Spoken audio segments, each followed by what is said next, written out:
Μετά τη Σαντορίνη, η Lady Gaga στη Μύκονο, αποκλειστικά στο Star.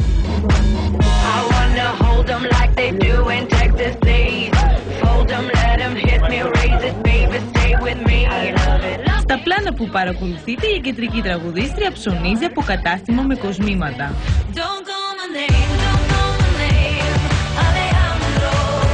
Με μαύρο τζάκι, το δεκάποντα και ισόρουχο ζευγρά, η Lady Gaga για μία ακόμη φορά κλέβει την παράσταση με το κεντρικό της ντύσιμο. Η Lady Gaga βρίσκεται πάνω από μισή ώρα μέσα σε ένα κατάστημα με κοσμήματα. Ή τα έχει αγοράσει όλα ή περιμένει να φύγουμε.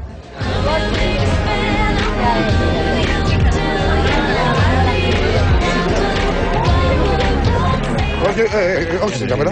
Sorry. Lady Gaga. Now we meet again in Mykonos.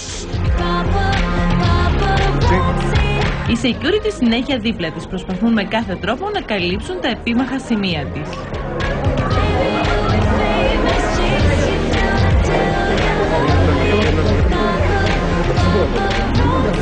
Βέβαια, κανείς δεν την ειδοποίησε πως το σοκάκι της Μυκόνου δεν είναι για το δεκάποντα.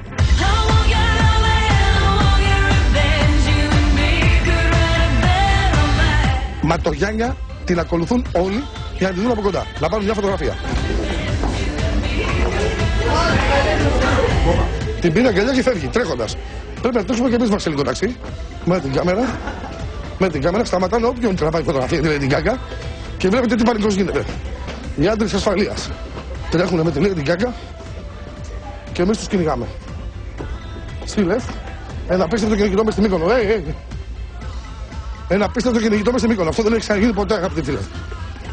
Κυρίες και κύριοι, βλέπετε τη Lady Gaga να τρέχει. Lady Gaga. Φύγε. Η Lady Gaga αγκαλιά με το security μπαίνει μέσα στο αυτοκίνητο.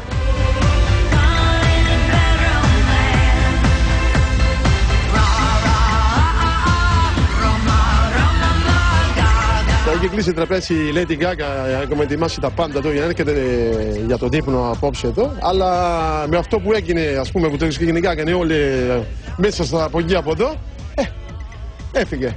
Μετά το κυνηγητό η Lady Gaga πείνασε. Ακύρωσε το ένα εστιατόριο και ήρθε εδώ, σε ένα άλλο κοντά στην περιοχή του Ψαρού.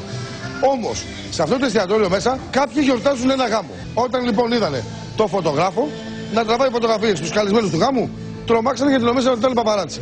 Είδαν τους φωτογράφους του γάμου, τρομοκρατηθήκανε και φύγανε. Τελειά δεν είπαν.